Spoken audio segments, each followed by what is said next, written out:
Ya, Assalamualaikum warahmatullahi wabarakatuh. Apa kabar anak-anak? Hari ini kabarnya? Oke, mudah-mudahan semuanya dalam kondisi sehat walafiat. Baik, kita lanjutkan materi minggu lalu, yaitu mengenai ekonomi, definisi ekonomi. Nah, ini saya sedikit mengulang mengenai definisi atau pengertian ekonomi. Nah, kalau sebelumnya pengertian ekonomi itu kita ambil dari contoh video yang saya berikan, yang saya ambil dari YouTube. Nah, ini pengertian ekonomi menurut para ahli. Yang pertama, menurut John Adam Smith, ilmu ekonomi adalah ilmu yang mempelajari tingkah laku manusia dalam usaha mengalokasikan sumber-sumber daya yang terbatas guna mencapai tujuan.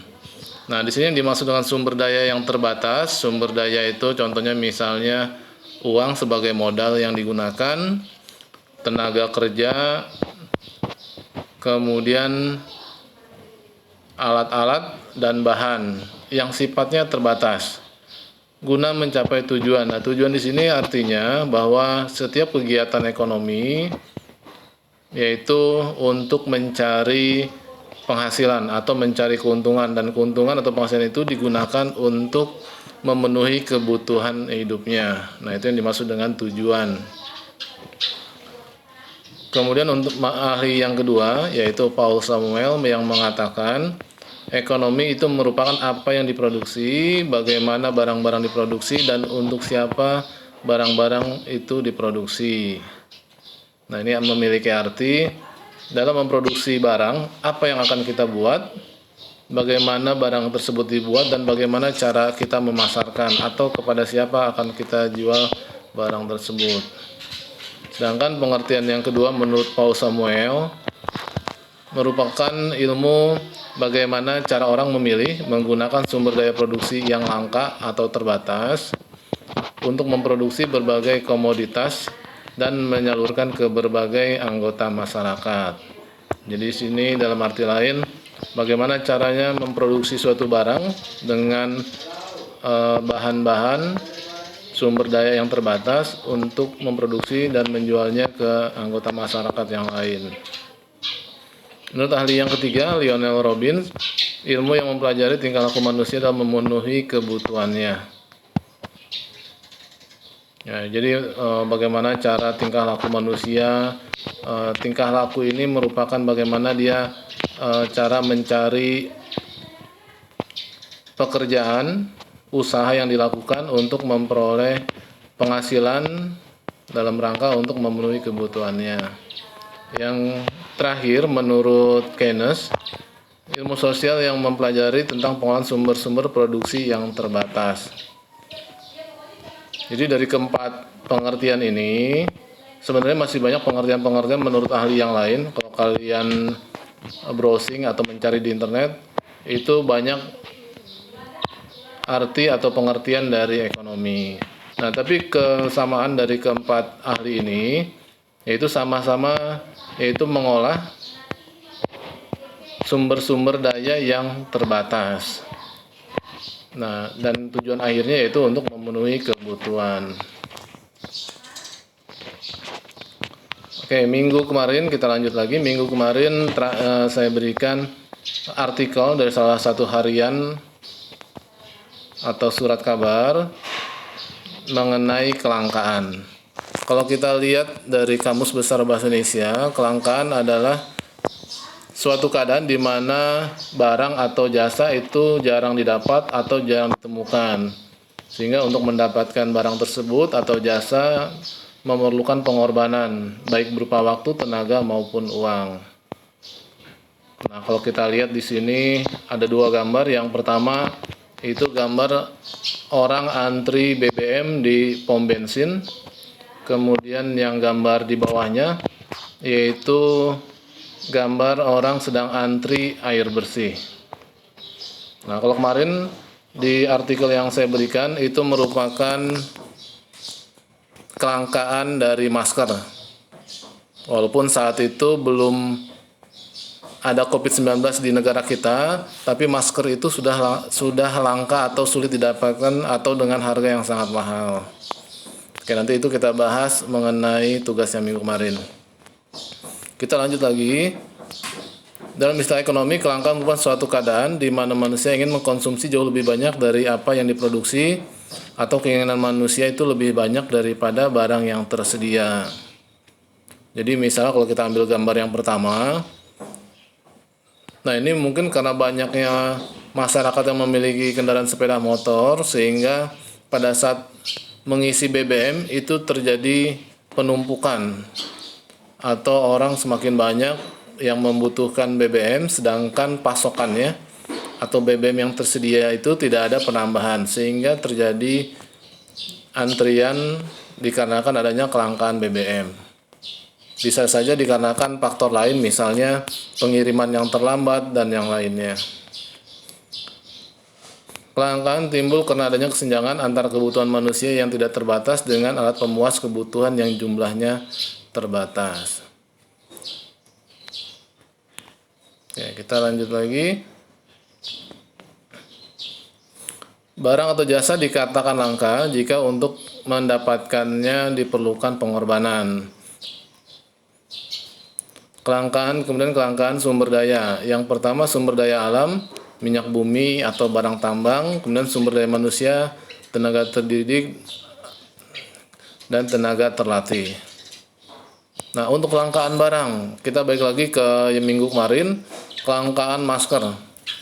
Nah, karena masker ini langka, sulit didapatkan, yang tadinya harga per boxnya itu sekitar 15-25 ribu, itu naik menjadi di atas 200 ribu per boxnya. Nah, itu dikarenakan pasokannya atau barangnya sulit didapat, sehingga untuk mendapatkannya kita harus menyediakan uang yang lebih besar. Kelangkaan sumber daya alam, contohnya minyak bumi atau barang tambang. Nah, ini sering kita dapatkan, contoh yang paling sering yaitu kelangkaan BBM.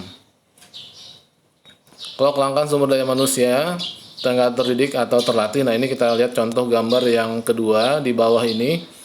Nih, di daerah timur Indonesia, mungkin kita ambil contoh misalnya Papua, di sana sangat langka atau jarang dijumpai, baik itu tenaga kesehatan, baik dokter ataupun perawat, terutama di daerah-daerah pelosok atau pedalaman. Sehingga sumber daya manusia ini yang terdidik dan terlatih, ini merupakan barang atau jasa yang langka atau sulit ditemui di kawasan Papua di timur Indonesia.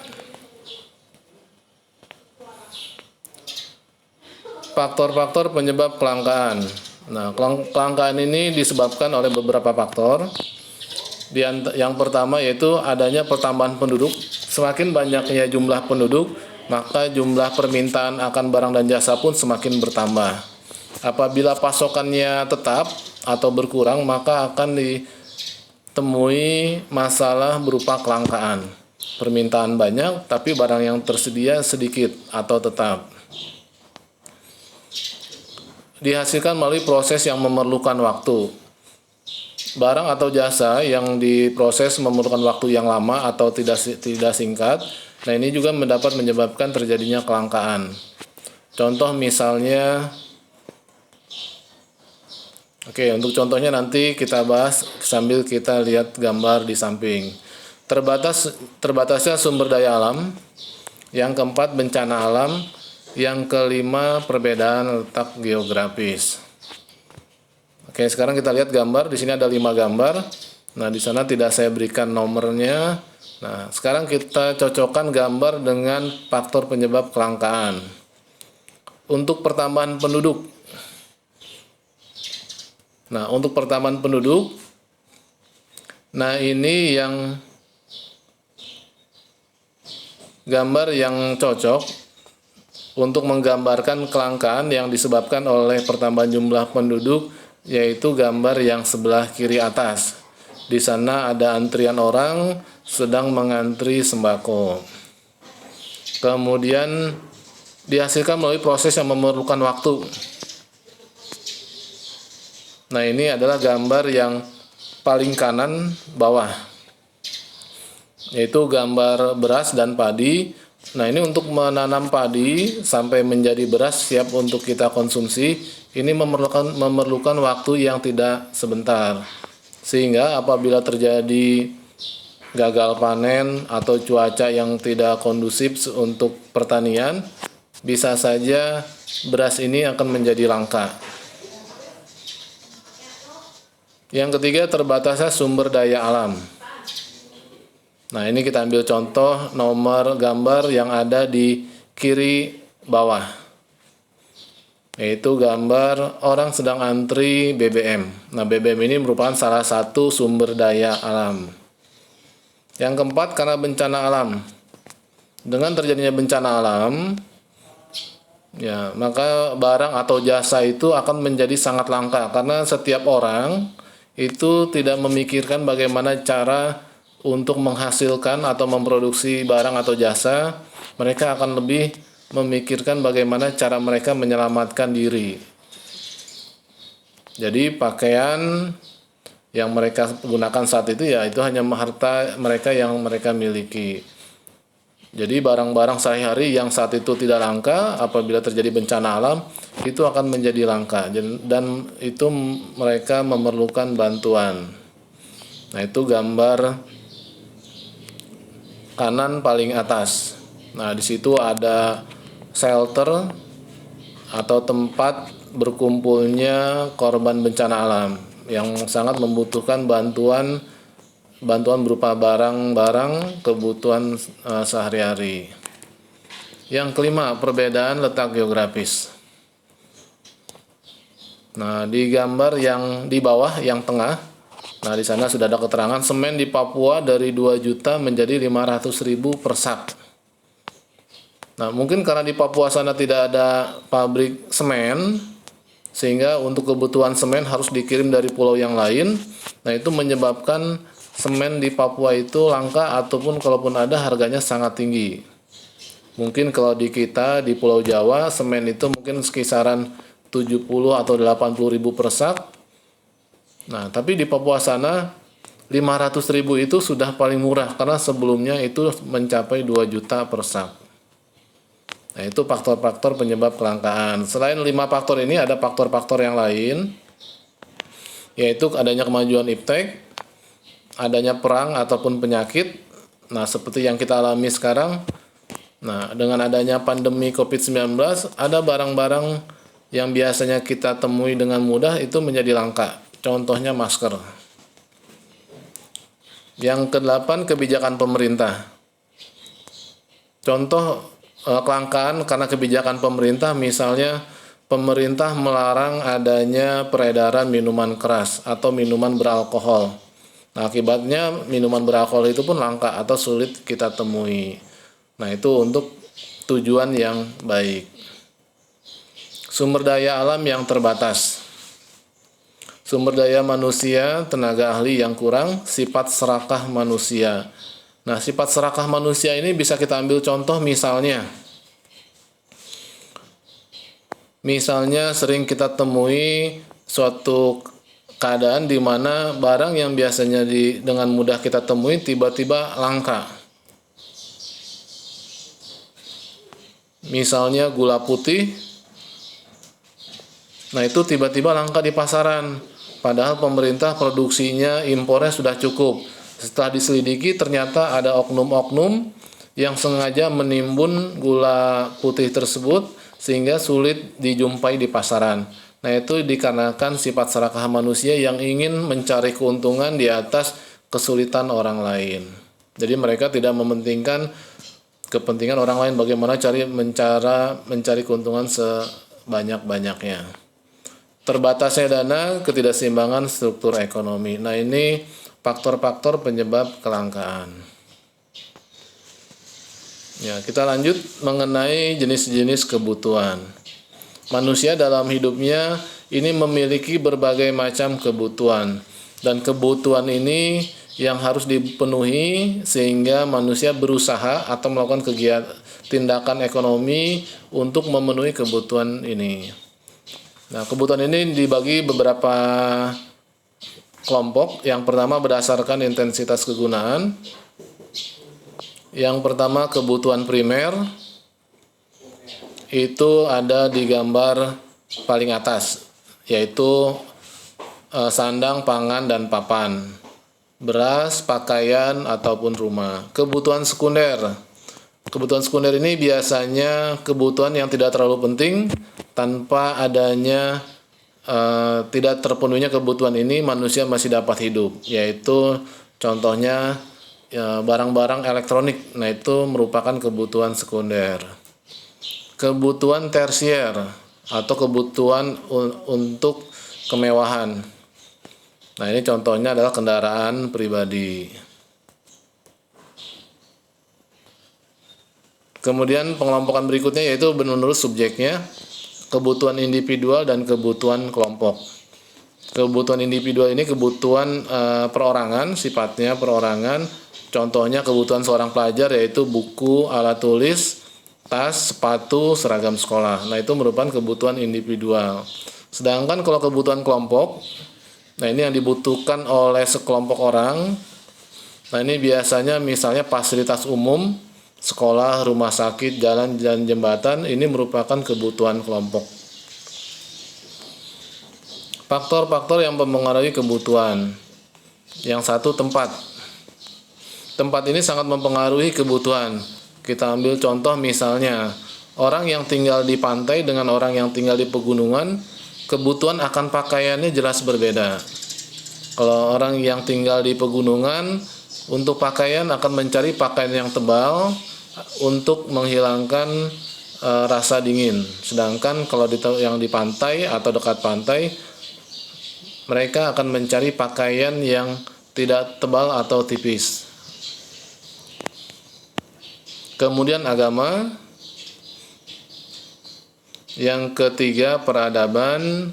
Keempat adat istiadat. Nah, ini sangat mempengaruhi kebutuhan. Macam-macam alat pemuas kebutuhan.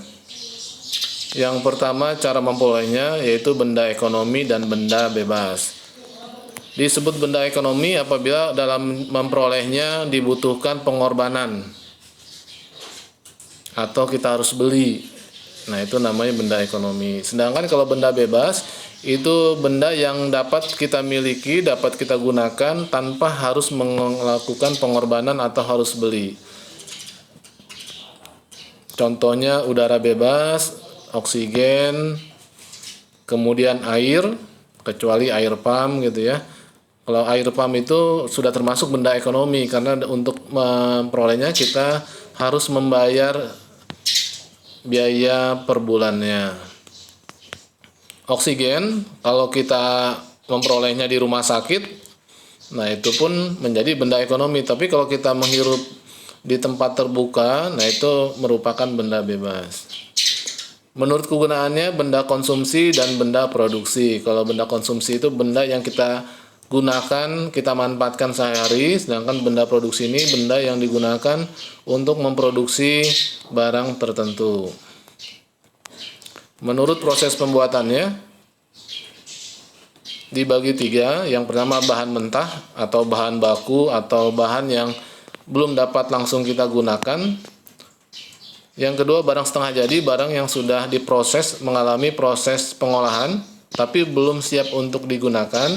Yang ketiga adalah barang jadi atau barang yang sudah siap dikonsumsi atau digunakan. Menurut hubungannya dengan benda lain, yaitu yang pertama benda komplementer, yang kedua benda substitusi. Nah, kalau yang benda komplementer ini adalah benda yang saling melengkapi. Tanpa ada benda yang satu, maka benda yang satunya lagi tidak dapat digunakan.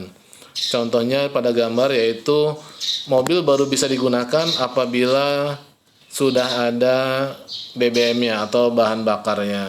Tanpa adanya bahan bakar, mobil tersebut tidak bisa digunakan.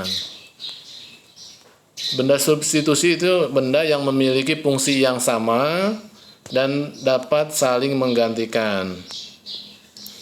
Contohnya misalnya beras. Nah, apabila beras tidak tersedia, maka dapat digantikan oleh singkong. Oke, nah ini untuk materinya. Jadi materi pengertian ekonomi, kelangkaan dan kebutuhan manusia Ini dapat kalian pelajari di buku paket ekonomi kelas 10 halaman 3 sampai halaman 18. Untuk pertemuan minggu ini tidak ada tugas, tapi jangan lupa untuk minggu depan ulangan. Kalau ada pertanyaan silahkan tulis di Google Classroom. Kalau tidak ada pertanyaan, terima kasih atas perhatiannya. Silahkan dipelajari, dibuka lagi, di play lagi video ini. Untuk minggu depan jangan lupa ulangan. Terima kasih. Assalamualaikum warahmatullahi wabarakatuh.